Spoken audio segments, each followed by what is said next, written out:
सभी बच्चों को मेरा प्यार भरा नमस्कार। कैसे हैं आप सब बच्चों? मैं उम्मीद करता हूं कि आप सब बच्चे अच्छे होंगे। बहुत दिनों से बच्चों में क्लास नहीं ले पाया था, किसी बीमारी की वजह से मैं आप लोगों को क्लास रेगुलर नहीं दे पाया। और इसी दरमियान मैंने बैठे बैठे सोचा कि क्यों ना 10वीं क्लास की मैथ्स भी आपको प्रोवाइड करवाता रहूं। तो इससे 8th और 10th दो पैरेलल प्लेलिस्ट बन जाएगी। जिसको 8वीं का पढ़ना होगा वो 8वीं का पढ़ लेगा, जिसको 10वीं का पढ़ना होगा वो 10वीं का पढ़ लेगा। तो बच्चों, जो क्रम हमारा चल रहा था 8th क्लास में, हमने चैप्टर नंबर 4 कंप्लीट कर लिया था। चैप्टर नंबर 5 की हमने शुरुआत कर ली थी। तो बच्चों, आज मैं 10वीं क्लास का चैप्टर नंबर 1 स्टार्ट करने जा रहा हूँ। तो आज से हम दोनों क्लासेस लेंगे, 8th भी और 10th भी। तो जल्दी जल्दी 10वीं क्लास के बच्चे चैनल को सब्सक्राइब कर दीजिए और चैनल से जुड़ जाइए, क्योंकि यहाँ जो गणित मिलेगी वो आपको कहीं नहीं मिलेगी। तो बच्चों, क्लास 10th है, सब्जेक्ट मैथ्स और चैप्टर नंबर 1 है। अभी जो बच्चों एनसीईआरटी ने सिलेबस अपडेट किया है उसके अनुसार 6 से लेकर 10 तक की जो पुस्तकें हैं बच्चों, उनको थोड़ा बहुत चेंज किया गया है। उनमें कुछ एक चैप्टर हटा दिए गए हैं और कुछ एक चैप्टर नए जोड़ दिए गए हैं। शायद जोड़ा तो कुछ भी नहीं है, सिर्फ हटाए हैं चैप्टर, है ना। तो बच्चों, हम बात कर रहे हैं 10वीं क्लास की मैथमेटिक्स की। 10वीं क्लास की मैथमेटिक्स में बच्चों चैप्टर नंबर जो 1 है उसमें दो चीजें हटाई गई है। एक तो पेज नंबर 2 से लेकर 8 तक और एक पेज नंबर 17 से लेकर 22 तक। ये पेज नंबर बच्चों इसमें से हटा दिए गए हैं। इन पेज के बीच में दरमियान जो भी प्रश्नावली आएगी उसको भी हटा दिया गया है। जैसे पेज नंबर 2 से 8 तक अगर हम बात करें तो पेज नंबर 2 से 8 तक में चैप्टर नंबर 1 का एक्सरसाइज नंबर 1.1 ये आ रहा था, तो इस एक्सरसाइज को पूरी को हटा दिया गया है। तो बच्चों, हम जो शुरुआत करेंगे वो एक्सरसाइज 1.2 से करेंगे। दरअसल ये जो 1.2 एक्सरसाइज है ना, वो नई बुक्स में एक्सरसाइज नंबर 1.1 के रूप में आ गई है। चैप्टर नंबर 1.1 का बच्चों पहला क्वेश्चन है, निम्नलिखित को अभाज्य गुणनखंड के रूप में प्रदर्शित कीजिए। ये हमारे पास इन्होंने कुछ संख्याएं दी हैं। इन संख्याओं को क्या करना है? अभाज्य गुणनखंड के रूप में व्यक्त करना है। तो बच्चों, अभाज्य गुणनखंड कैसे करते हैं, आओ समझते हैं पहले कि अभाज्य गुणनखंड कैसे करते हैं। जैसे हमारे पास ये संख्या दे रखी है 140 है ना। 140 को बच्चों हम इस प्रकार लिखेंगे और एक लाइन तो ऐसे खींचेंगे और एक लाइन ऐसे खींचेंगे। अब क्या करेंगे बच्चों, अगर ये सम संख्या है तो इसमें 2 का भाग जाएगा, और विषम संख्या है तो 3, 5, 7, 9, 11 जिस संख्या का भी भाग जाएगा उस संख्या का हम इसमें भाग लगाते जाएंगे। और जब तक हमारे पास 1 नहीं आ जाएगा भागफल में तब तक हम इसमें भाग लगाएंगे। तो बच्चों, सर्वप्रथम मैंने क्या किया, इसमें 2 का भाग लगाया। कितने बार गया? 2 सत्ती 14 और 0 की 0 ऐसे, ठीक है ना। फिर इसमें 2 का भाग जाएगा क्योंकि सम संख्या है ना। फिर यहाँ पे कितना आ गया? 35। अब इसमें 2 का भाग नहीं जाएगा, 3 का भी नहीं जाएगा, इसमें 5 का भाग जाएगा। फिर मैंने 5 का भाग दिया, कितनी बार? 7 बार गया। फिर इसमें 7 में तो 7 का ही भाग जाएगा, कितनी बार गया? 1 बार गया। हमारे पास 1 आ गया, मतलब इसके आगे अब हम इसको सोल्व नहीं कर सकते। इसका जो भी हमारे पास भाजक भागफल आना था वो इधर प्रदर्शित हो गया है।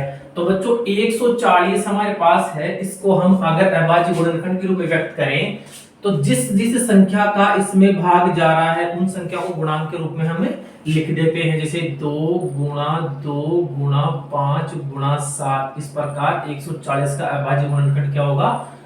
2 गुणा 2 गुणा 5 गुणा 7, ये 140 का अभाज्य गुणनखंड होगा। बच्चों, अभाज्य गुणनखंड का मतलब क्या होता है? अभाज्य मतलब ऐसी संख्या जो स्वयं के अलावा और एक के अलावा किसी और से विभाजित नहीं होती है। तो इनमें देखो देखिए कोई सी संख्या ऐसी है क्या जो स्वयं के अलावा और एक के अलावा किसी और से विभाजित हो रही है क्या? 2 किसी और से विभाजित होता है क्या? नहीं होता। 2 से होता है, 1 से होता है। इधर भी 2 दे रखा है, ये भी सिर्फ 2 से और 1 से विभाजित होता है। 5 और 7 दे रखा है, 5 भी स्वयं से और 1 से विभाजित होगा, 7 भी 1 से और 7 से ही विभाजित होगा, ये किसी और संख्या से विभाजित नहीं होगी। अतः 140 के अभाज्य गुणनखंड 2 गुणा 2 गुणा 5 गुणा 7 के रूप में हमें प्राप्त हो गए हैं। अब बच्चों, हमारे पास यहाँ 2 बार दे रखा है ना, 2 बार गुणांक में है संख्या 2, तो हम इसको 2 गुणा 2 की बजाय 2 का स्क्वायर भी लिख सकते हैं। इसलिए हम इसको 2 का स्क्वायर गुणा 5 गुणा 7 इस रूप में भी प्रदर्शित कर सकते हैं। आपका उत्तर ये भी सही है और ये भी सही है। तो इसको हम इस प्रकार में लिख सकते हैं, 2 का स्क्वायर गुणा 5 गुणा 7, इस प्रकार भी हम इसको लिख सकते हैं। अगली संख्या बच्चों हमारे पास 156। मतलब जो भी संख्या होगी ना, कितनी बड़ी हो कितनी छोटी हो, सबका अभाज्य गुणनखंड ज्ञात करने का वो भी तरीका है। आपको क्या करना है, संख्या को इधर लिख लेना है और उसमें भाग लगाते जाना है। अब जैसे दूसरी संख्या है 156, 156 मैंने लिया, इधर वही वाला चिन्ह बना दिया ऐसे करके, फिर मैंने इसमें 2 का भाग लगाया, 2 7 14, 2 8 16, फिर 2 का भाग लगाया, 2 3 6 और 2 9 18, फिर 3 का भाग लगाया, एक बार गया और इधर 3 बार गया, फिर 13 में तो सिर्फ 13 का ही भाग जाता है, इधर 1 आ गया। तो 2 गुणा 2 गुणा 3 गुणा 13, इसको हम कैसे लिख सकते हैं, 2 का तो स्क्वायर गुणा 3 गुणा 13 है, ये इसका अभाज्य गुणनखंडन हो गया। इसी प्रकार बच्चों आपको 38 25 3825 5005 और 7429 इन तीनों का भी अभाज्य गुणनखंड निकाल लेना है। इन दोनों का बच्चों आप स्वयं करोगे, मैं आपको इसका अभाज्य गुणनखंड निकाल के दिखा देता हूं। और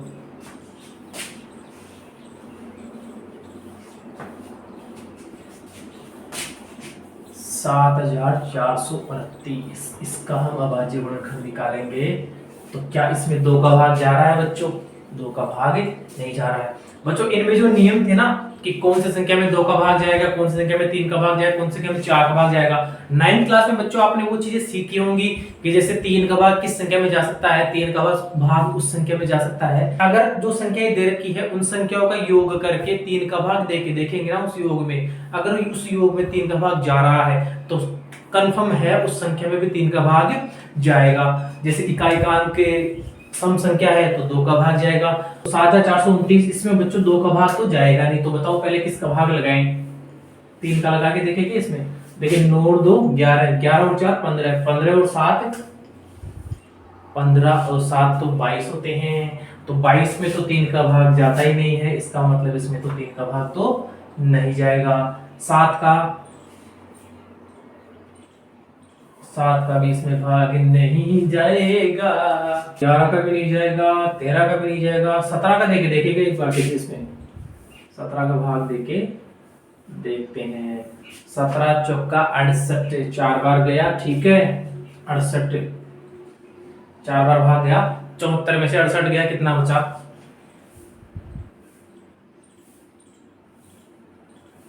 74 में से 68 गया, कितना बचा, 6 बचा। 6 और 2 मिलकर कितना बना रहे हैं, 62 बना रहे हैं। तो 17 3 51, 62 में से 51 गए तो कितने बचे, 11 बचे। 11 बचने के बाद कितनी संख्या बन जाएगी, 119।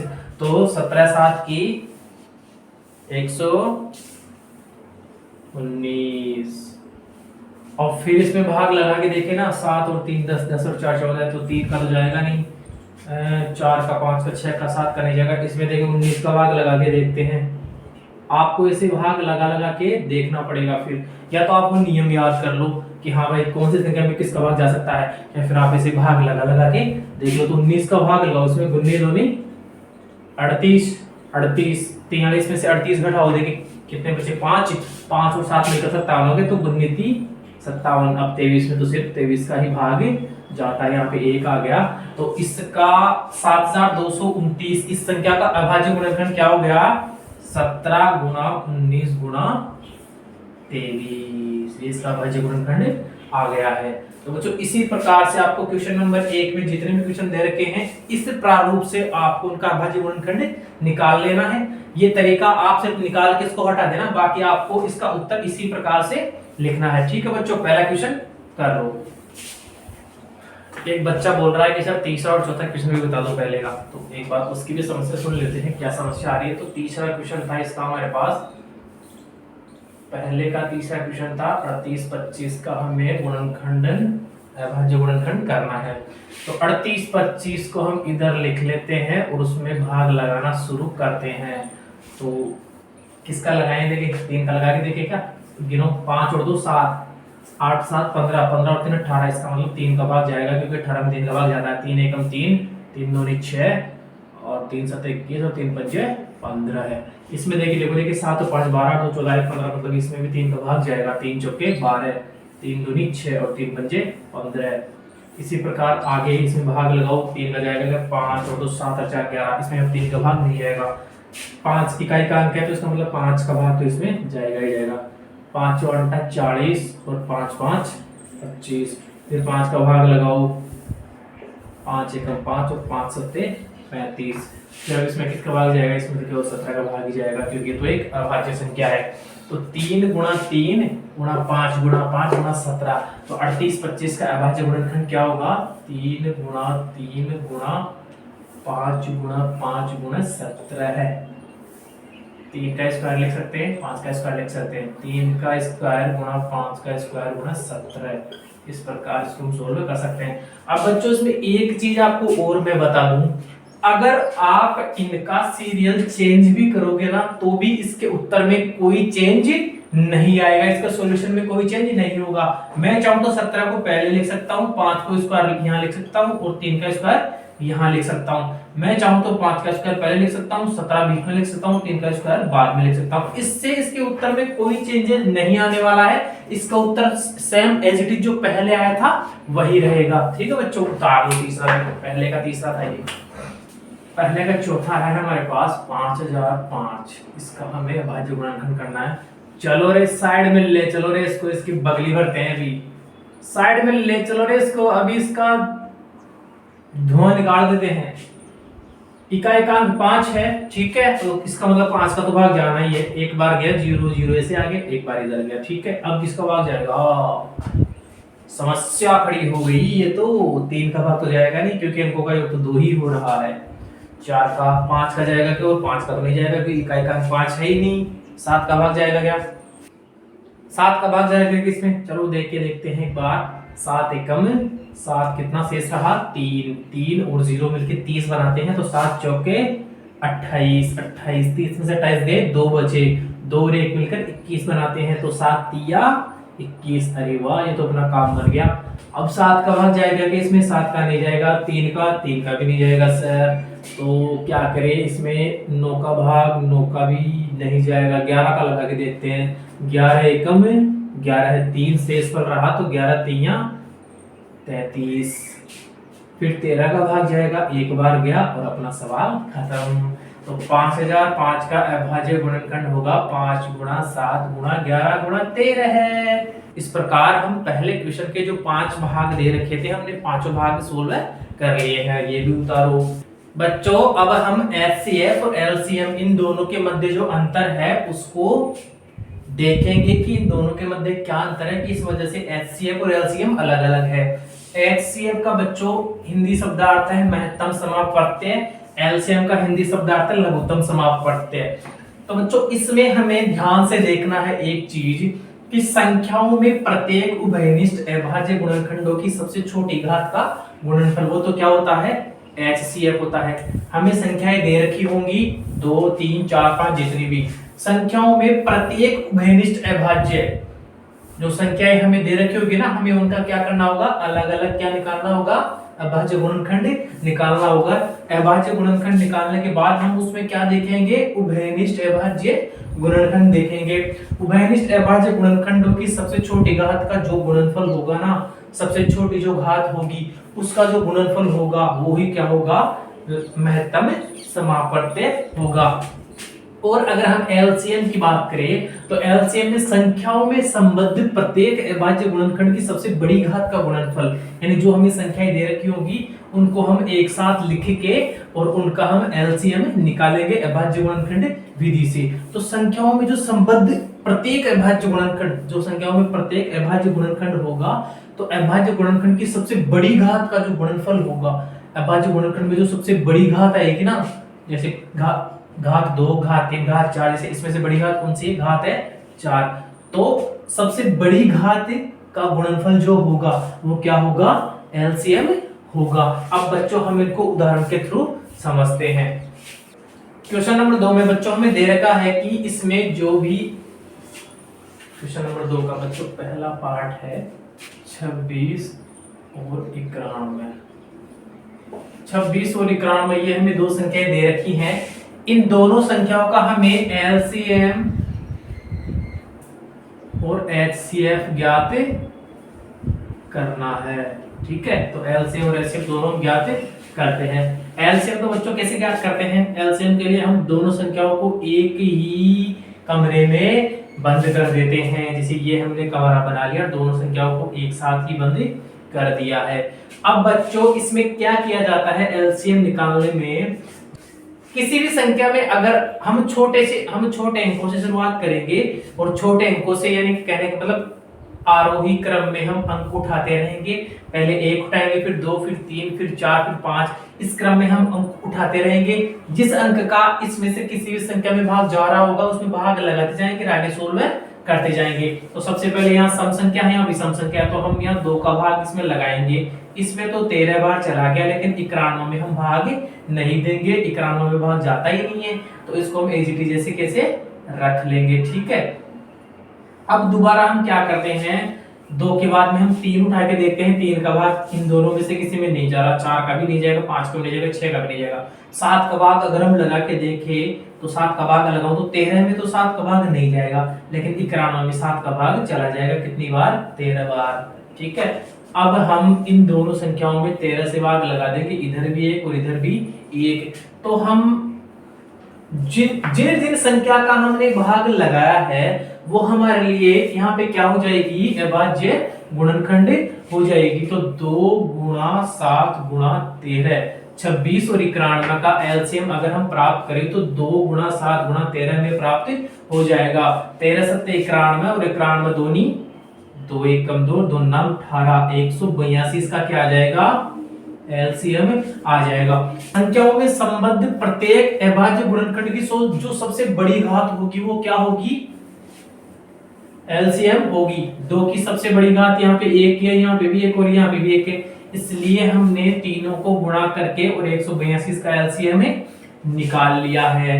अब अगर हम बात करें 26 और 91 के एचसीएफ की, तो एचसीएफ हम कैसे निकालेंगे, हम 26 और 91 इनको दोनों को अलग अलग कमरे में बंद करेंगे। पहले जिसमें भाग जा रहा है उसका उसमें लगाते जाएंगे। इधर 2 का भाग गया 13 बार, फिर 13 का भाग गया 1 बार, इधर 7 का भाग गया 13 बार, इधर 13 का भाग गया 1 बार। तो इसके गुणनखंड तो हो गए 2 गुणा 13 और इसके हो गए 7 गुणा 13। पहले 26 के जो अभाज्य गुणनखंड आए हैं उनको देखेंगे और फिर 91 के जो गुणनखंड आए हैं उनको देखेंगे। इधर देखो यहाँ पे हमने 2 का भाग लगाया था, तो इधर 2 आ रहा है, तो उधर देखो लिस्ट में कहीं 2 आ रहा है क्या दूसरी वाली संख्या में, तो बच्चों वहां 2 नहीं आ रहा है, इसका मतलब ये तो एचसीएफ में काउंट नहीं होगा। फिर आगे चलो 13 आ रहा है, तो 13 इधर भी है और इधर भी है, तो 13 गुणा 13 इसको हम 1 ही मान लेते हैं। तो इन दोनों में जो उभयनिष्ठ है वो सिर्फ क्या है, 13 है। इधर अगर मैं 7 की बात करूं 7 इधर तो है लेकिन इधर नहीं है, तो इसका 26 और 91 का एचसीएफ क्या हो जाएगा, 13 हो जाएगा। बच्चों इसमें हमें लाइन दे रखी थी कि प्रत्येक अभाज्य गुणनखंड की सबसे छोटी घात की क्या होती है, एचसीएफ होती है। तो प्रत्येक अभाज्य गुणनखंड की सबसे छोटी घात क्या है, इधर भी 13 इधर भी 13, दोनों में कॉमन है, छोटी घात 13 ही होगी, छोटी घात 1 होगी दोनों में, तो 13 यहाँ पे क्या हो जाएगा, एचसीएफ हो जाएगा।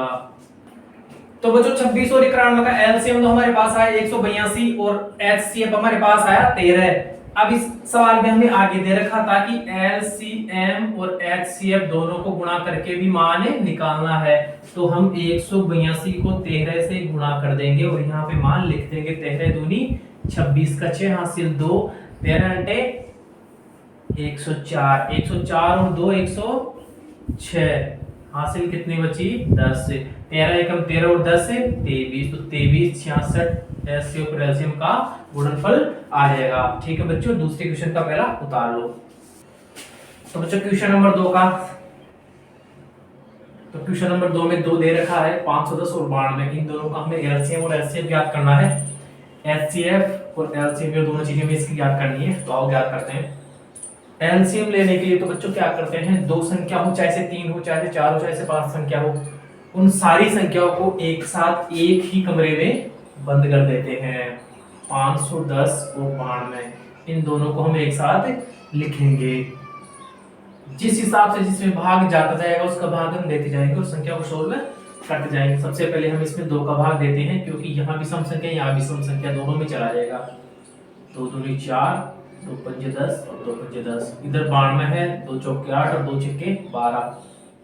अब यहाँ तो विषम संख्या आ गई इकाई के अंक में, तो यहाँ तो 2 का भाग जाएगा नहीं, 6 सम संख्या है इसमें तो चला जाएगा, तो दे देते हैं। 255 को हम एज इट इज उतार लेंगे, 46 में भाग दिया हमने, आया हमारे पास 23। ठीक है, अब इधर इस संख्या में हम भाग देके देखते हैं, 3 का दे देंगे क्योंकि जाएगा 5 और 5 10 और 2 12, 12 में 3 का भाग जाएगा, इसका मतलब इस संख्या में भी भाग जाएगा। 3 अंटे 24 और 3 पंजे 15, 23 को हम एज इट इज उतार देंगे, 23 में भाग नहीं जा रहा है। फिर हम यहाँ पे भाग लगाएंगे 5 का, यहाँ 17 भाग गया, इधर 23 का 23 ऐसे कैसे, फिर 17 का भाग लगाया 1 और 23 ऐसे कैसे, फिर 23 का भाग लगाया, दोनों जगह 1 1 आ गया है। तो इस हिसाब से तो हम 510 और 92 इन दोनों का एलसीएम निकाल लेंगे। जो हमारे पास ये भाजक आए हैं, अभाज्य गुणनखंड आए हैं, इनको हम एक साथ लिख के और गुणा कर देंगे। 2 गुणा 2 गुणा 3 गुणा 5 गुणा 17 गुणा 23, 2 गुणा 2 गुणा 3 गुणा 5 गुणा 17 गुणा 23। अगर हम इनको गुणा करते हैं तो 2 दूनी 4, 4 3 12, 12 पंजे 60, 60 आ गया। और 60 को हम 17 और 23 से गुणा करेंगे, 60 गुणा 17 गुणा 23, इसको सोल्व करेंगे तो हमारे पास क्या आएगा, अगर हम इन तीनों को गुणा करेंगे तो हमारे पास 23,460 ये वाली संख्या आ जाएगी। ठीक है, ये तो हो गया हमारा एलसीएम। अब हम ज्ञात करेंगे एचसीएफ। तो 510 और 92 इन दोनों को हम अलग अलग लिखेंगे। पता है एचसीएफ कैसे ज्ञात करते हैं, किसी भी संख्या का एचसीएफ ज्ञात करने के लिए हम उसे अलग कमरे में बंद करते हैं। जैसे 2 संख्या है तो दोनों को अलग अलग रूम में बंद करेंगे, और अगर हमारे पास 3 संख्या तो 3 रूम में बंद करेंगे, 4 संख्या तो 4 रूम में बंद करेंगे। ठीक है, तो 92 को अलग रूम में बंद कर दिया, 510 को अलग रूम में बंद कर दिया। अब जिसका इसमें भाग जा रहा है उसका भाग लगा के और आगे 16 कर जाएंगे, सम संख्या है तो वही वाली चीज 255 यहाँ पे आ जाएगा। फिर 2 का भाग नहीं जाएगा, 3 का लगाएंगे, 3 अंटे 24, 3 पंजे 15, फिर 3 का भाग लगाया जाएगा कि 3 का भाग, 3 का भाग इसमें नहीं जाएगा। फिर 5 का भाग लगाया, कितनी बार गया 17 बार, फिर 17 का भाग लगाया 1 बार। ठीक है, इधर मैंने भाग लगाया 2 का, कितना आया 46, फिर इधर भाग लगाया कितना आया 23। अब 23 तो अभाज्य संख्या है, 23 में तो किसी का भाग नहीं जाता खुद के अलावा, तो 23 में 23 का भाग जाएगा, 1 बार गया। अब एचसीएफ में हमें ज्ञात करना होता है क्या, एचसीएफ में हम क्या करते हैं, जो हमारे पास जितनी भी संख्याएं दे रखी हैं उनके जो हमें अभाज्य गुणनखंड प्राप्त हुए हैं, उन अभाज्य गुणनखंड में से हमें उभयनिष्ठ संख्याएं ढूंढनी होती है। तो सबसे पहले यहाँ क्या दे रखा है, ऊपर वाली लाइन में 2 दे रखा है, तो इधर 2 है क्या, बिल्कुल है। इससे एक जोड़ा बन जाएगा, तो हम एक जोड़े का सिर्फ एक अंक लेंगे, 2 ले लेंगे सिर्फ और सिर्फ। ठीक है, आगे हम देखते हैं, इधर 3 है हमारे पास, तो उधर वाली संख्या में अभाज्य गुणनखंड में कहीं 3 आ रहा है क्या, तो नहीं आ रहा, इसका मतलब हम 3 को काउंट नहीं करेंगे। वो ही संख्या लेनी होती है जो उभयनिष्ठ होगी, उभयनिष्ठ मतलब कॉमन होगी, दोनों में प्रदर्शित होगी। इधर हमने 5 देखा, इधर 5 नहीं है, इधर 17 देखा, इधर 17 नहीं है, इधर 23 देखा, इधर 23 नहीं है, इधर 2 देखा, 2 तो है, हमने ले लिया एक बार, इधर 2 है, दूसरे 2 के लिए दूसरा जुड़ा हमारे पास नहीं बन रहा है। तो इसका मतलब इन 510 और 92 इन दोनों संख्याओं का एचसीएफ कितना होगा, 2 होगा। ठीक है, ये सवाल उतार लो। अब इसमें बच्चों एचसीएफ और एलसीएम तो हमसे ज्ञात करवा लिया, लेकिन इसमें एक आगे हमें कंडीशन और दे रखी है, एचसीएफ गुणा एलसीएम बराबर 2 संख्या का गुणनफल।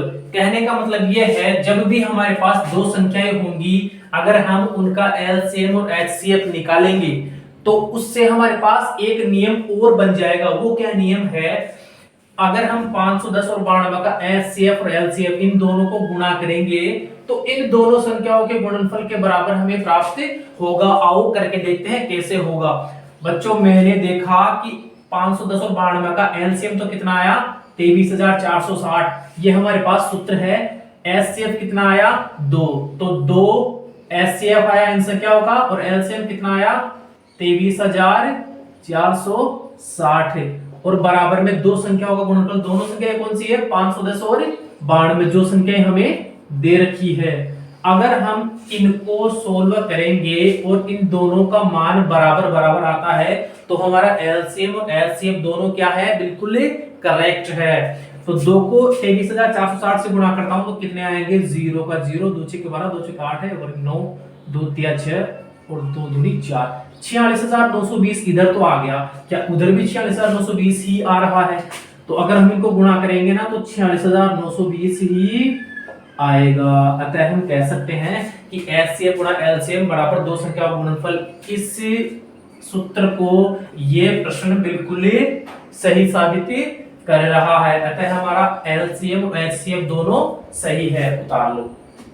दूसरे क्वेश्चन का जो पहला था उसमें भी हमें ये काम करके देखना था, तो वो आप लोग कर लेना। दूसरे क्वेश्चन का जो हमने पहला किया था उसमें हमारे पास एचसीएम और एलसीएम जो आया था उन दोनों को गुणा कर देंगे, और जो संख्या थी 26 और 91 उन दोनों को गुणा बराबर में करके लिखेंगे, तो हमारे पास दोनों तरफ मान बराबर आएगा। तो आप इस चीज का विशेष ध्यान रखेंगे, ठीक है। दूसरे का अपन तीसरा पार्ट देखते हैं, दो पार्ट तो आ गए रॉकी के, तीसरा पार्ट हो जाएगा 336 और 54, ये हमारे पास दो संख्याएं हैं, ठीक है। इनका हमें एलसीएम और एचसीएफ ज्ञात करना है, ठीक है। तो 336 और 54 एलसीएम ज्ञात करने के लिए तो क्या करते हैं, दोनों को मतलब जितनी भी संख्याएं होंगी उनको क्या करेंगे, एक ही रूम में बंद कर देंगे और फिर उनका चीर-फाड़ स्टार्ट कर देंगे, ठीक है। ऑपरेशन करेंगे उनका, दो का इसमें भाग लगाएंगे तो जाएगा, ठीक है, श्योर है, क्योंकि यहाँ पे सम संख्या इधर भी सम संख्या इसमें भी चला जाएगा।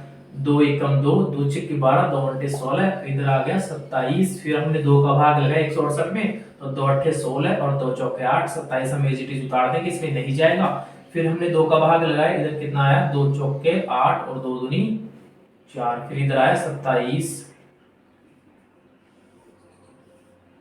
फिर हमने 2 का भाग लगाया, इधर आया 21, इधर आया 27। फिर अब इसमें क्या होगा, 2 का भाग नहीं जाएगा, अब इसमें 3 का भाग लगाएंगे, क्योंकि दोनों संख्या आपको दिख रही है 3 के पाड़े में आती है, तो 3 7 21 और 3 9 27। फिर हमने 3 का भाग लगाया, इधर तो 7, इधर 3 रह गया, इधर फिर हमने 3 का भाग लगाया, इधर 7 रह गया, इधर 3 का 1 आ गया। फिर हम इसमें क्या करेंगे, 7 का भाग लगाएंगे और इधर भी एक बार, इधर भी एक बार, ठीक है। इस प्रकार हमारे पास 336 और 54 का एलसीएम जो हमारे पास अभाज्य गुणनखंड आ गए, उनको हम गुणा करके लिख के ज्ञात कर लेंगे। 2 2 2 3 4 बार है ना, 2 गुणा 2 गुणा 2 गुणा 2, आगे आगे है हमारे पास 3 गुणा 3 गुणा 3, 3 भी 3 बार गुणा में है और गुणा में है आगे 7। इनको अगर हम गुणा करके लिख देंगे तो हमारे पास क्या आ जाएगा, हमारे पास इसका एलसीएम आ जाएगा 2 दूनी 4, 4 दूनी 8, 8 दूनी 16, 16 ती 48, 7 ती 21, 21 ती 63, 48 गुणा 63। इसको हम अगर गुणा करते हैं तो हमारे पास कितना आएगा बताओ, देखिए 48 गुणा 63 को अगर हम गुणा करते हैं तो हमारे पास आता है 3024, ठीक है। ये हमारे पास तो एलसीएम आ गया। अब इन दोनों का हम एचसीएफ और ज्ञात कर लेते हैं। एचसीएफ ज्ञात करने के लिए हम क्या करते हैं, संख्याओं को अलग अलग रूम में बंद करते हैं। इधर 54 को बंद कर दिया और इधर 336 को बंद कर दिया, ठीक है। अब हम भाग लगाते हैं, 2 एकम 2, 2 छक्के 12, 2 अट्ठे 16, फिर 2 का लगाया, फिर 8, फिर 4, फिर 2 का लगाया, 2 चौके 8 और 2 दूनी 4, फिर 2 का लगाया, फिर आ गया 21, फिर किसका लगाया 3 का, फिर 7 बार गया और 7 का लगाया 1 बार गया।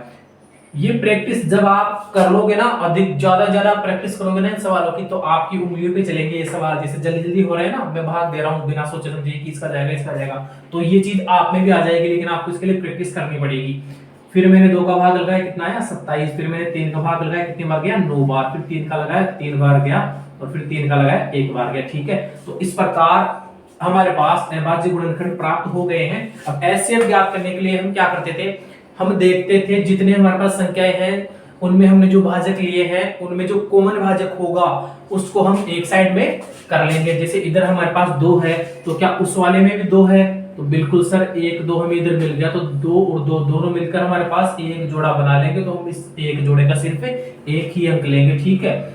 फिर उसके बाद में मैंने आगे देखा कि यहाँ भी 2 है, लेकिन इस वाली लाइन में फिर 2 नहीं है, फिर 2 है, इस वाली लाइन में 2 नहीं है, फिर 2 है, तो इसका मतलब ये और ये तो काम में नहीं आने वाले। फिर मेरे पास अंक आया 3, इधर 3 है, तो क्या इस लाइन में भी 3 है, बिल्कुल सर 1 3 हमें यहाँ पे मिल गया, दोनों मिलकर एक जोड़ा बनाने के जोड़े से हम सिर्फ एक अंक ले लेंगे। फिर हमने देखा कि इधर 7 है, लेकिन इधर तो 7 है ही नहीं, तो इसका जोड़ा नहीं बनेगा। अगर मैं इधर इस 3 की बात करूं तो इधर 3 हमारे पास एक बार था, तो हमने काम में ले लिया, तो दोबारा हम इसको काम में नहीं ले सकते, और हमारे पास इसके अलावा 3 है नहीं, तो इनका जोड़ा भी आगे नहीं बनेगा। 2 और 3 को गुणा करके हम कितना प्राप्त करते हैं 6, हमने 6 प्राप्त किया। इसका मतलब 336 और 54 इन संख्याओं का एचसीएफ कितना आ गया हमारे पास 6 आ गया। अब हमें जो सूत्र दे रखा है ऊपर एचसीएफ गुणा एलसीएम बराबर दो संख्या का गुणनफल, दोनों संख्याएं कौन कौन सी हो सकती है, हम इनको ए व बी मान सकते हैं। क्या मान सकते हैं, ए व बी मान सकते हैं। ए संख्या तो 336 और बी संख्या 54 है। एक चीज और बच्चों याद रखना, अगर संख्याएं हमारे पास 3 होगी तो फिर ये सूत्र वहां पे वर्क नहीं करेगा, ये फॉर्मूला वहां पे नहीं लगेगा, ये गलत साबित हो जाता है 3 संख्याएं होती है तो। ये सिर्फ 2 ही संख्याओं पर मान्य होगा और होता आया है, आगे भी ऐसा ही होगा।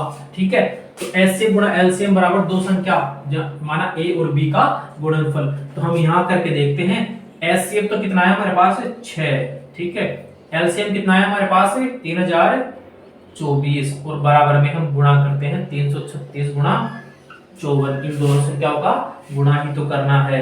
अब हम 6 को 3024 से गुणा करते हैं, 6 चौके 24, 6 दूनी 12 और 2 14, ऐसे कैसे, और 36 18 18144 तो इधर आ गया, तो इनको गुणा करने से भी 18144 ही प्राप्त होगा। आप करके देखना गुणा, फिर अगर दोनों तरफ 18144 प्राप्त हो रहा है, इसका मतलब हमारा एचसीएफ और एलसीएम दोनों बिल्कुल सही है। उतारो।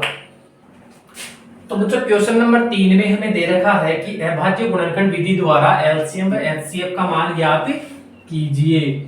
उसमें पहला क्वेश्चन है हमारे पास 12, 15 और 21 का हमें एलसीएम और एचसीएफ ज्ञात करना है। तो मैं क्या करूंगा, 12, 15 और 21 एलसीएम ज्ञात करने के लिए तो मैं इनको एक ही रूम में बंद कर दूंगा। मैंने 2 का भाग लगाया, 6 बार के इधर 15 शेष, इधर 21 शेष, फिर इधर 2 का, फिर इधर 3 गया, इसमें 15 शेष, इधर 21 ऐसे कैसे शेष रह गया, फिर 3 का भाग लगाया, इधर 1 बार, इधर 5 बार और इधर 7 बार। 5 में तो सिर्फ 5 का ही भाग जाता है, तो 5 का लगा देंगे, 7 शेष रख के और 7 का भाग लगा के और उसको भी एक बना देंगे। इस प्रकार हमने 12, 15 और 21 का अभाज्य गुणनखंड प्राप्त कर लिया है। अब हम इनको गुणा करके और एलसीएम ज्ञात कर लेंगे। 2 दूनी 4, 4 तिया 12, 12 पंजे 60 और 60 गुणा 7 बराबर 420। 60 लिख दूं क्या, सीरियल से लिख दूं इनको, 2 गुणा 2 गुणा 3 गुणा 5 गुणा 7 बराबर 420। आप लोगों में से तो नहीं है ना कोई 420, तो इधर देख लो, नहीं है तो 420 हमारे पास इनका एलसीएम आ गया। अब हम 12, 15 और 21 इन तीनों को अलग अलग कमरे में बंद करेंगे और इनका एचसीएफ ज्ञात करेंगे। इधर 2, इधर 6, इधर 2, इधर 3, इधर 3, यहाँ 1 बताया। इधर 3 का भाग लगाया, 5 बार गया, 5 का लगाया, 1 बार गया, इधर 3 का भाग लगाया, 7 बार गया, 7 का गया, 1 बार, खत्म। अब करना क्या होता था, 3 संख्याएं हो गई हमारे पास यहाँ पे, है ना। 3 संख्याएं हैं 12, 15 और 21, इनके भाजक हमारे पास 2, 2, 3, 3, 5 और 3, 7 ये आ गए हैं। अब इन तीनों भागों में से हमें क्या करना है, कॉमन संख्याएं लेनी है। इधर 2 देखो, पहली संख्या है, इसमें कहीं 2 है क्या, नहीं है, इसमें भी 2 नहीं है, इसका मतलब ये तो कॉमन ले ही नहीं सकते, तो इसको खत्म कर दो। इधर हमारे पास 2, फिर 2, 2 नहीं मिलेगा, ठीक है। इधर हमारे पास 3 है, तीसरी संख्या, तो 3 है क्या, दूसरे वाले पार्ट में 3 है, बिल्कुल सर है। क्या तीसरे वाले पार्ट में 3 है, बिल्कुल सर है। तो तीनों का हमने एक जोड़ा बनाया और जोड़ा बना के तीनों में से सिर्फ एक संख्या ही ले ली, तो ये 3 इसका क्या आ जाएगा, एचसीएफ। 12, 15 और 21 का एचसीएफ कितना आ जाएगा, 3 आ जाएगा और एलसीएफ कितना आ जाएगा, 420 आ जाएगा। बताओ। अगला सवाल है अभाज्य गुणनखंड का, जिसमें हमें 17, 23 और 29 का एलसीएम और एचसीएफ ज्ञात करना है। एलसीएम ज्ञात करने के लिए क्या करेंगे, तीनों को एक रूम में बंद कर देंगे। ये कर दिया मैंने बंद और इनका मैंने एलसीएम लिया। अरे अरे, यहाँ तो बिल्कुल एक अलग ही चीज हमें प्राप्त हो गई है। 17, 23 और 29 तो तीनों की अभाज्य संख्याएं हैं।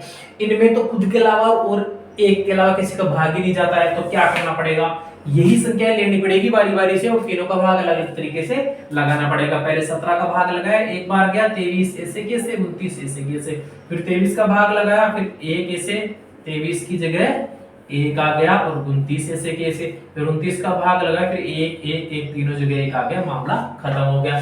तो 17, 23 और 29 का एलसीएम क्या होगा, 17 गुणा 23 गुणा 29, यही इसका एलसीएम हो जाएगा। इन तीनों संख्याओं को गुणा करके लिखो कितना आ रहा है, देखिए।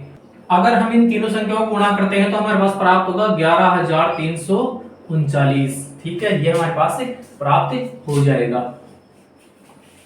अब हम बात करें एचसीएफ निकालने की, तो 17, 23 और 29 इनको अलग अलग रूम में बंद करना पड़ेगा, ठीक है। अलग अलग रूम में बंद किया तो इसमें तो सिर्फ 17 का ही भाग जाएगा, इसमें 23 का ही भाग जाएगा और इसमें 29 का ही भाग जाएगा।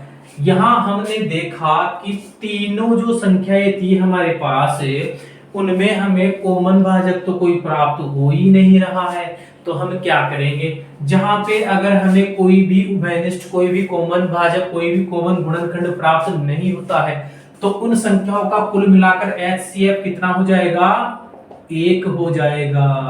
तो 17, 23 और 29 इनका HCF कितना होगा, 1 होगा। उतारो।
क्वेश्चन नंबर 3 का पार्ट थर्ड है। 8, 9 और 25 इन तीनों का एलसीएम और एचसीएफ। 8, 9 और 25 इन तीनों को एक रो में बंद करेंगे एलसीएम लेने के लिए। 2 का भाग लगाया 4 बार, इधर 9 इधर 25, ऐसे कैसे, ठीक है।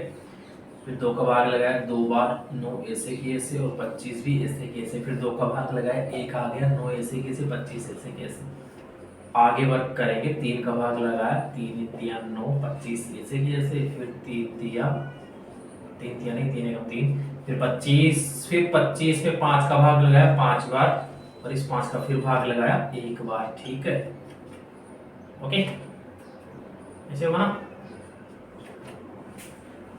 तो हमने देखा कि 8, 9 और 25 का एलसीएम 2 गुणे 2 गुणे 2 3 गुणा 3 गुणा 5 गुणा 5। इसको हमने सोल्व किया। 2 दूनी 4, दूनी 8, तिया 24, या 72 गुणा 25, 25 दूनी 50 का 0 हासिल 5, 25 7 के 175, 75 और 5 80, कितना आ जाएगा, 800 आ जाएगा क्या, सही है कि, अरे मतलब 800 नहीं, 25 दूनी तो 50 का 0 हासिल 5, फिर 25 7 के 175 और 5 180, कितना आ जाएगा 1800। ये तो आ गया इसका एलसीएम। अब 8, 9, 25 का क्या करेंगे, एचसीएफ ज्ञात करेंगे। यहाँ पे एचसीएफ ज्ञात किया। 2 दूनी 4, 2 चौके 8, 2 दूनी 4, 2 एकम 2, ठीक है। 3 तिया 9 और 3 एकम 3, इधर 5 5 25 और 5 एकम 5, ठीक है। अब करना क्या होता है, एचसीएफ में जो जितनी भी संख्याएं दे रखी होती है उनके भाजक होते हैं या गुणनखंड होते हैं, भाज्य गुणनखंड, उनको कॉमन लेना होता है कि किस में से कौन सा कॉमन आ रहा है। यहाँ पे 2 है तो क्या इस लाइन में, यहाँ पे तो 2 नहीं है, इधर 2 इधर भी नहीं है, इधर 2 इधर भी। ये तो कहीं पे मैच नहीं कर रहा है। यहाँ ना तो 2 है, ना 3 है, ना 5 है। तीनों के पास कहीं ना कहीं एक चीज मिस हो रही है। तो इसलिए हम इसको भी क्या कह देंगे, जहां हमें बिल्कुल कोई भी कॉमन उभयनिष्ठ संख्या प्राप्त नहीं हो पा रही है, कोई भी उभयनिष्ठ गुणनखंड में प्राप्त नहीं हो पा रहा है, तो उसका हम एचसीएफ क्या मान लेते हैं, 1 मान लेते हैं। तो 8, 9, 25 का एचसीएफ कितना आएगा, 1 आएगा, ठीक है। तीसरा पार्ट भी खत्म, तीसरा क्वेश्चन पूरा उतारो।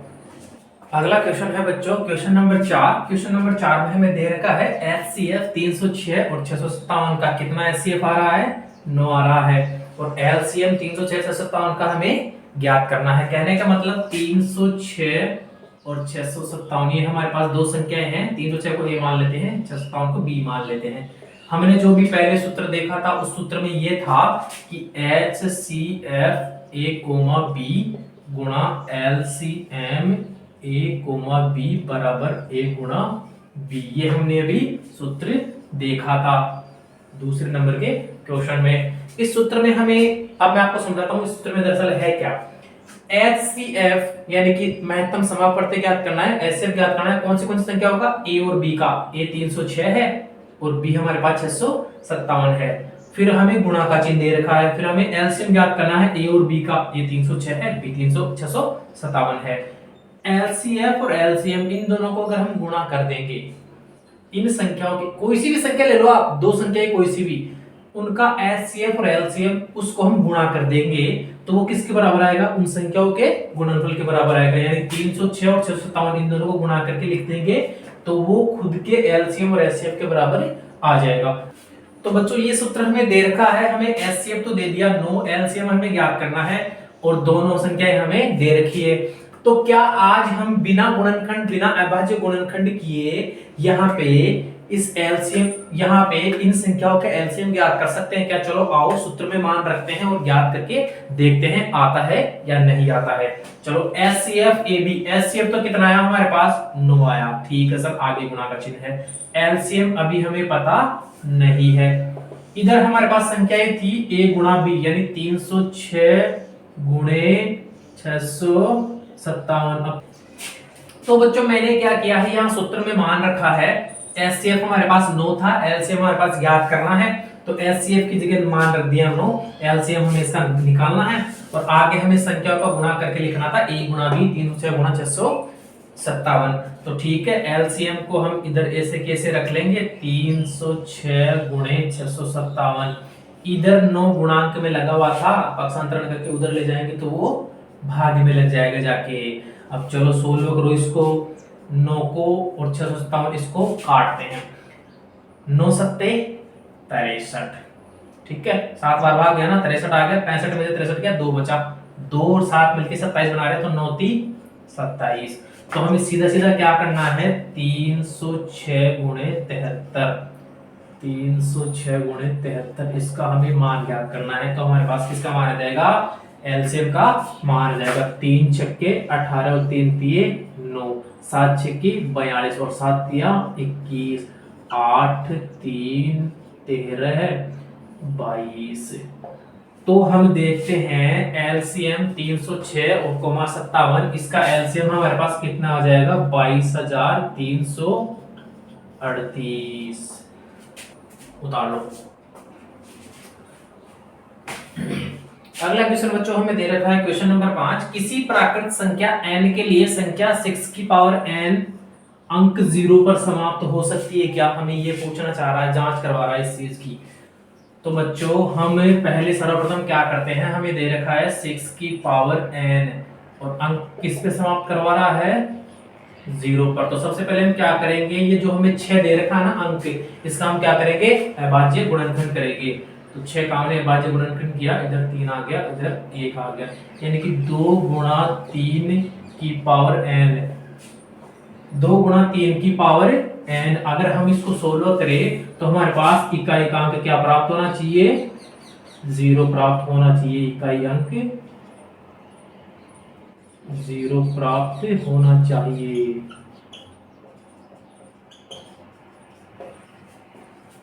बच्चों इस चीज के लिए हमें एक नियम याद करना बहुत जरूरी है। 2 गुणा 3 की पावर n हमें दे रखा है और बोल रहा है कि इकाई अंक हमें 0 पर समाप्त करना है।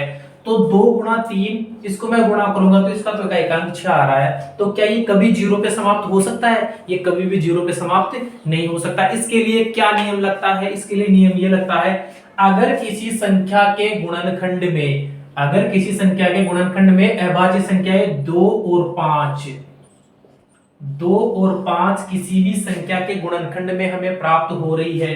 दोनों कौन सी संख्याएं हैं? अभाज्य संख्याएं हैं। 2 में 2 का 1 का भाग जाएगा, 5 में 5 और 1 का भाग जाएगा, इसमें और किसी का भाग नहीं जाएगा। अगर किसी भी संख्या का हमने अभाज्य गुणनखंड किया है और उस अभाज्य गुणनखंड में हमें गुणांक में 2 गुणा 5 प्राप्त हो रहा है, तो हम कह सकते हैं कि उस संख्या में हमें इकाइकांक 0 प्राप्त हो जाएगा। लेकिन अगर हमें गुणनखंड करने पर 2 गुणा 5 ये दोनों संख्याएं हमें वहां पे मिल नहीं रही है, ये दोनों संख्याएं वहां पे उपस्थित नहीं है, तो कभी भी हमें वहां पे इकाइकांक 0 प्राप्त नहीं कर सकते हैं। अतः हम कह देंगे कि इस गुणनखंड में हमें 2 गुणा 5 के रूप में कोई अभाज्य गुणनखंड प्राप्त नहीं हो रहा है। इस वजह से 2 गुणा 3 की पावर n का इकाइकांक 0 प्राप्त नहीं होगा। ठीक है बच्चों, ये बात आपके समझने लायक थी। बात समझ में नहीं आई तो वीडियो को दोबारा देख लेना इसी सवाल को। ठीक है बच्चों, क्वेश्चन नंबर 7 में बच्चों हमें दे रखा है ये दोनों भाज्य संख्याएं क्यों है। भाज्य संख्याएं कौन सी होगी? जिसमें किसी ना किसी संख्या का भाग जाएगा, खुद के अलावा और उस संख्या के अलावा किसी दूसरी संख्या का उसमें भाग जाता है, तो वो कैसी संख्या कहलाती है? भाज्य संख्या कहलाती है। पहला है हमारे पास क्वेश्चन नंबर 7 का पहला है हमारे पास 7 गुणा 11 गुणा 13 प्लस 13। ये हमारे पास एक संख्या है और हमसे पूछा गया है कि ये भाज्य संख्या है तो क्यों है। बेटा भाज्य संख्या इसलिए होगी अगर इसमें किसी संख्या का भाग चला जाएगा तो ये भाज्य संख्या हो जाएगी, अगर किसी संख्या का भाग नहीं जाएगा तो ये अभाज्य संख्या हो जाएगी। अपने पास इस सवाल को सोल्व करने के दो तरीके हैं। पहला तरीका तो ये है, जैसे मान लो आपके पास दो सेम संख्याएं हैं, जैसे पहले 2 प्लस 2, तो अब आपको इतना तो पता है कि 2 में भी 2 का भाग तो जाएगा और 2 प्लस 2 कितने हो जाएंगे? 4 हो जाएंगे, 4 में भी 2 का भाग जाएगा। अगर दो सेम संख्याएं, दो समान संख्याएं आपस में जुड़ रही है, दो समान संख्याएं आपस में जुड़ रही है या फिर गुणा हो रही है, तो उन संख्याओं में उस संख्या का तो भाग जाएगा ही जाएगा, कंफर्म है। 2 यहाँ पे है, 2 में तो 2 का भाग जाता है, ये तो हमें पता है। ये तो हमारे पास अभाज्य संख्या है 2, इधर भी एक 2 अभाज्य संख्या है हमारे पास, लेकिन इन दोनों अभाज्य संख्याओं को अगर हम जोड़ दें तो हमारे पास एक और संख्या प्राप्त हो जाती है 4 के रूप में। हमारे पास एक संख्या और प्राप्त हो जाती है 4 के रूप में। अगर 4 में इन अभाज्य संख्याओं में दोनों में 2 का भाग जा रहा है तो 4 में भी सिंपल सी बात है 2 का भाग चला जाएगा। कितनी बार चला जाएगा? 2 बार। इसी प्रकार अगर हम इन सवालों में देखें दोनों में, तो हमें पहले तो ये देखना पड़ेगा कि क्या हमारे पास यहाँ पे कोई भी दो संख्याएं बिल्कुल सेम आ रही है, एज इट इज आ रही है।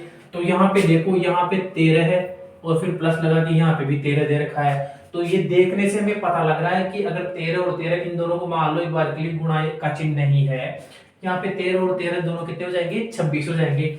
तो इतना तो पता है कि 13 के फाड़े में 13 भी आता है और 26 भी आता है, तो ये कंफर्म है कि अगर इन दोनों को जोड़ के देखूं तो यहाँ तो 13 से सोल्व जरूर ये होगा ही होगा। और इसके अलावा दूसरा तरीका हमारे पास ये है कि पहले मैं इस समीकरण को सरल कर लूं और सरल करके इसका अभाज्य गुणनखंड कर लूं। तो जैसे 7 गुणा 11 कितना हो गया? 77 गुणा 13 प्लस 13, तो 13 का 77 से गुणा और करेंगे अपन तो कितना है? 13 7 91 हासिल 9 और 13 7 91 और 9 100, 1001 प्लस का 13 कितना आ गया? 1014। ये हमारे पास संख्या आ गई। अब हम चाहे तो इसका अभाज्य गुणनखंड करके और इसका पता लगा सकते हैं कि ये संख्या भाज्य होगी या नहीं होगी। अगर इसके अभाज्य गुणनखंड हो जाते हैं तो ये संख्या भाज्य है, और अगर अभाज्य गुणनखंड नहीं होते तो ये संख्या अभाज्य है। तो चलो 1014 को मैंने यहाँ पे लिखा। सर्वप्रथम मैंने इसमें 2 का भाग लगाया क्योंकि सम संख्या चला जाएगा, इधर 5 बार, इधर 0 और इधर 7 बार। इस प्रकार कितनी बार गया? 507 बार भाग चला गया।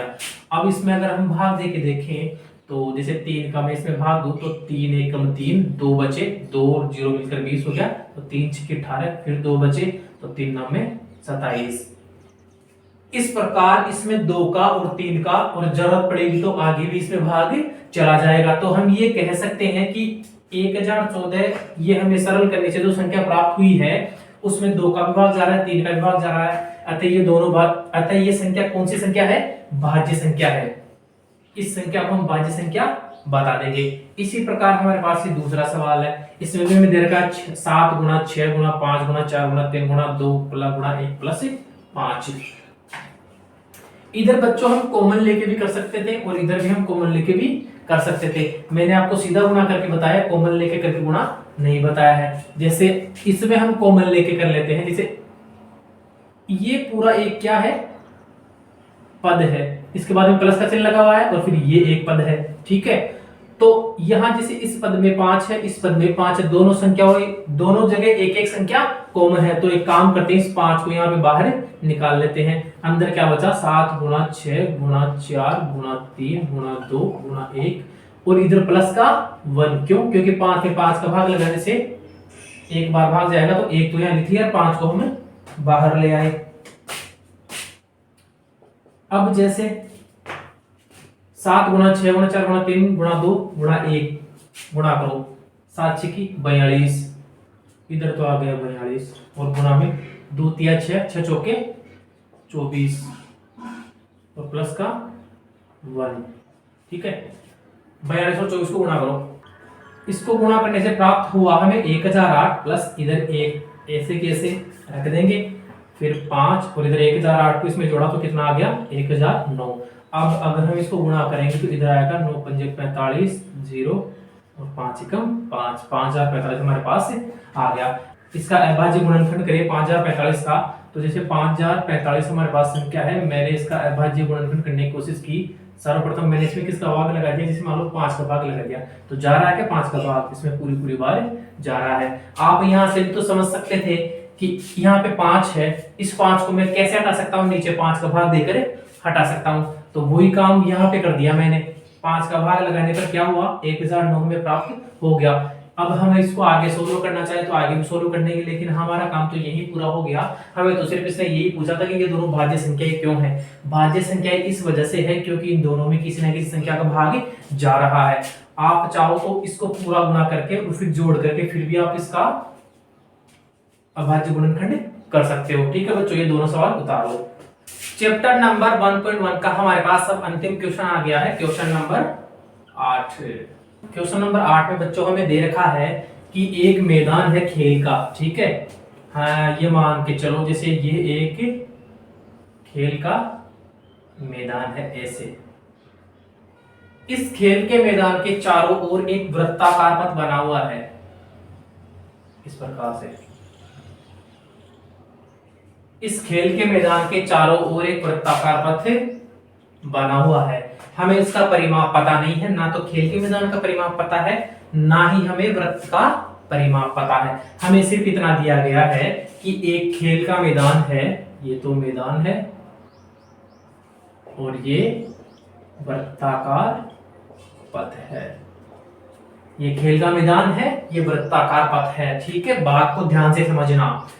अब क्या होता है, इसमें एक लड़की है सोनिया नाम की, वो क्या कहती है कि गुरुजी मैं इसके चक्कर लगाना चाहती हूँ वृत्ताकार पथ के। मैंने बोला भाई लगा ले चक्कर। सोनिया यहाँ पे बैठी है। अब मैंने देखा कि सोनिया ने एक चक्कर पूरा किया तो उसको 18 मिनट लगे। कितने मिनट लगे? 18 मिनट लगे। दूसरी तरफ मेरे पास रवि बेटा सोनिया को देख रहा था। अब आपको पता ही है रवि सोनिया को क्यों देख रहा था। रवि सोनिया को इसलिए देख रहा था कि उसने तो 18 मिनट में एक चक्कर पूरा किया है, क्यों ना मैं इस चक्कर को और कम समय में पूरा करूं। तो रवि भी इधर ही बैठा था, इसी लाइन पे, इसी जगह। तो रवि ने क्या किया, इस मैदान के चक्कर लगाया और उसने कितने मिनट में लगा दिया? 12 मिनट में। तो जीता कौन? रवि जीतेगा ना। क्यों? क्योंकि उसने मैदान के चक्कर 12 मिनट में लगा दिया। उसने वृत्ताकार पथ के चक्कर 12 मिनट में लगा दिया। और सोनिया ने क्या किया? सोनिया ने तो 18 मिनट में एक चक्कर पूरा किया। अब सोनिया चक्कर काटे जा रही है, रवि भी चक्कर काटे जा रहा है, ठीक है। लेकिन अब यहां से गेम चेंज होगा, गेम चेंजर हाउस में घुस गया है, ठीक है। अब इसने कहा कि ये दोनों चक्कर लगा रहे हैं, सोनिया एक चक्कर पूरा करने में 18 मिनट ले रही है और रवि एक चक्कर पूरा करने में 12 मिनट ले रहा है। ये दोनों एक ही बिंदु से स्टार्ट होते हैं। इस बिंदु का नाम मैंने ए दे रखा है, ये बिंदु है वो, ठीक है। अब मुझसे ये पूछ लिया गया कि सर्वप्रथम तो ये दोनों एक ही बिंदु पर बैठे थे, लेकिन क्या कोई ऐसा समय भी आएगा दोबारा कि मैं इन दोनों को एक साथ भागना शुरू करवा दूं? ठीक है, रवि और सोनिया दोनों एक ही बिंदु से एक ही समय पर भागना शुरू कर रहे हैं, तो क्या ये दोनों किसी समय पर जाकर दोबारा एक स्थान पर मिलेंगे? तो क्या ये दोनों किसी स्थान पर दोबारा मिलेंगे? तो चलो आओ देखते हैं। ये दोनों दौड़ तो कर रहे हैं, सोनिया 18 मिनट में एक चक्कर पूरा कर रही है, रवि 12 मिनट में एक चक्कर पूरा कर रहा है। देखते हैं, देखिए दोनों दोबारा कितने समय बाद में मिलते हैं। रवि भी इधर चक्कर काट रहा है ऐसे करके, और सोनिया भी इधर चक्कर काट रही है ऐसे करके ही। ठीक है, इस प्रकार से दोनों चक्कर काट रहे हैं। तो ऐसे सवालों में बच्चों क्या करना होता है, जो भी हमें समय, जो भी हमें डाटा दिया हुआ होता है ना, उसका हम एलसीएम ज्ञात कर लेते हैं। एलसीएम ज्ञात करने से हमें एग्जैक्ट मालूम पड़ जाता है कि ये दोनों कितने समय बाद दोबारा मिलेंगे। तो हमारे पास पहली संख्या है 12 है और दूसरी संख्या है 18 है। क्यों ना हम इन दोनों का एलसीएम ले लें। ठीक है, 12 और 18 का मैंने एलसीएम लिया, 2 का मैंने भाग लगाया, इधर 6 बार, इधर 9 बार, फिर मैंने 2 का भाग लगाया, इधर 3 बार, 9 एजीटी जैसे कैसे रह जाएगा। फिर मैंने 3 का भाग लगाया, इधर 1 बार, इधर 3 बार, फिर 3 का भाग लगाया, इधर 1 बार, इधर 1 बार। इस प्रकार से मैंने क्या किया, 12 और 18 दोनों मिनट एक जगह लेके और उनका मैंने एलसीएम निकाला, तो मेरे पास ये अभाज्य गुणनखंड प्राप्त हुए, और इन अभाज्य गुणनखंड को मैं गुणा करके और इसका एलसीएम निकाल लूंगा। तो जैसे ही मैंने 2 गुणा 2 किया, 2 गुणा 3 किया और फिर 3 गुणा 3 किया, तो मेरे पास क्या उत्तर आया, 2 दूनी 4, 4 तिया 12 और 12 तिया 36 मिनट। तो इससे हमें पता लगा कि रवि और सोनिया 36 मिनट बाद दोबारा बिंदु पर मिल जाएंगे, जिस बिंदु से ये प्रारंभ हुए थे। इस प्रकार के सवालों में बच्चों हम एलसीएम निकालते हैं और एलसीएम निकाल के ही हम सवाल को सोल्व करते हैं। तो इस चीज का आप बच्चों विशेष ध्यान रखें। और इस प्रकार ये 8वां क्वेश्चन भी हमारा कंप्लीट हो गया है, उतार लो। अच्छा बच्चों, मुझे आप एक चीज बताओ, अगर रवि 12 मिनट में एक चक्कर पूरा करता है, सोनिया 18 मिनट में एक चक्कर पूरा करती है, एक बिंदु से स्टार्ट होते हैं, फिर 36वें मिनट में वे दोनों एक जगह आकर मिल जाते हैं, तो क्या आप मुझे कमेंट सेक्शन में बता सकते हैं कि सोनिया ने तो कितने चक्कर लगाए और रवि ने कितने चक्कर लगाए? कहने का मतलब ये है 36वें मिनट में जब वो दोनों मिलेंगे तो सोनिया के तो कितने चक्कर पूरे हो जाएंगे और रवि के कितने चक्कर पूरे हो जाएंगे। तो आप जरूर मुझे कमेंट बॉक्स में बताएं। और बच्चों, चैनल को ज्यादा से ज्यादा लाइक, कमेंट और सब्सक्राइब करें और ये प्यार ऐसे ही बनाए रखें। ठीक है, अब कल से हम बच्चों नेक्स्ट एक्सरसाइज स्टार्ट करेंगे 1.2। ठीक है बच्चों, आज के लिए इतना ही काफी है। Thank you.